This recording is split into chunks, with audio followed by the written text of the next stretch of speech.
ज्येष्ठ मास के शुक्ल पक्ष की 10वीं तिथि को गंगा दशहरा का पर्व मनाया जाता है। यह दिन पापों से मुक्ति और मोक्ष के साथ पितरों को प्रसन्न करने के लिए बेहद खास होता है। इस दिन ही माँ गंगा का स्वर्गलोक से पृथ्वी लोक पर आगमन हुआ था। इस बार गंगा दशहरा का पर्व 16 जून को मनाया जाएगा। गंगा दशहरा के दिन इस बार कई शुभ संयोग बन रहे हैं जो गंगा स्नान का फल दोगुना कर देंगे। ज्योतिषी गणना के मुताबिक करीब 100 साल बाद ऐसा संयोग बन रहा है जब गंगा दशहरा के दिन 4 अद्भुत संयोग बन रहे हैं। देखिए, इस बार गंगा दशहरा पर मूलतः 3 संयोग शुभ बन रहे हैं।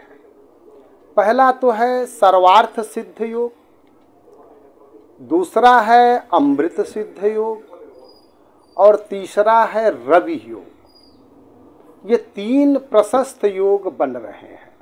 सर्वार्थ सिद्ध योग का मतलब कि हमारी सर्व मनोकामनाओं को सिद्धि देने वाली, यानी कि गंगा दशहरा के दिन अगर हम माँ गंगा की गोद में स्नान करते हैं तो हमारी संपूर्ण मनोकामनाओं की सिद्धि प्राप्त होती है।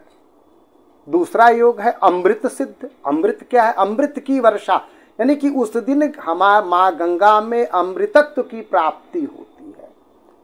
जो योग जो है कभी कभी जो है 12 वर्ष या 6 वर्ष पर कुंभ और अंतर कुंभ पर जो अमृत योग की वर्षा होती है, हम उस तरह से योग से जुड़ नहीं रहे हैं, लेकिन फिर भी कहने का तात्पर्य है कि उस गंगा माँ गंगा के पतित पावनी माँ गंगा में अमृत का योग, क्योंकि इस समय भगवान सूर्य नारायण जो है बृहस्पति के और शुक्र की राशि में है, वृष राशि में, और उसी में नारायण बृहस्पति विराजमान है। तो शुक्र क्या है? अमृत योग क्यों बना? कि शुक्र के वजह से शुक्राचार्य ने ही नाभि में जो है अमृत प्रदान किया था और स्वयं शुक्राचार्य ने ही महामृत्युंजय मंत्र की उत्पत्ति की थी, संजीवनी मंत्र की, महामृत्युंजय के संजीवनी।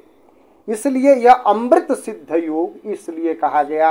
अगर माँ गंगा में हम अगर स्नान करते हैं तो हमें अमृत सिद्ध योग की प्राप्ति होती है। रविवार होने की वजह से रवि योग होता है। रवि योग होने की वजह से अगर गंगा में स्नान करते हैं तो सूर्य जनित जो भी विकार हो हमारे अंदर, चाहे हृदय संबंधी रोग हो, कुष्ठ रोग हो, इन रोगों का शमन होता है। इसलिए गंगा दशहरा के दिन ये 3 जो पावन योग बन रहे हैं, सर्वार्थ सिद्ध योग, अमृत सिद्ध योग और रवि योग, इन 3 योगों के कारण अगर इस दिन हम माँ गंगा में जाकर के स्नान करें, उनके गोद में उनके नाम का उच्चारण करते हुए, मंत्र का जाप करते हुए, गंगा स्तोत्र का पाठ करते हुए, तो अवश्य हमारी मनोकामनाएं पूर्ण होती।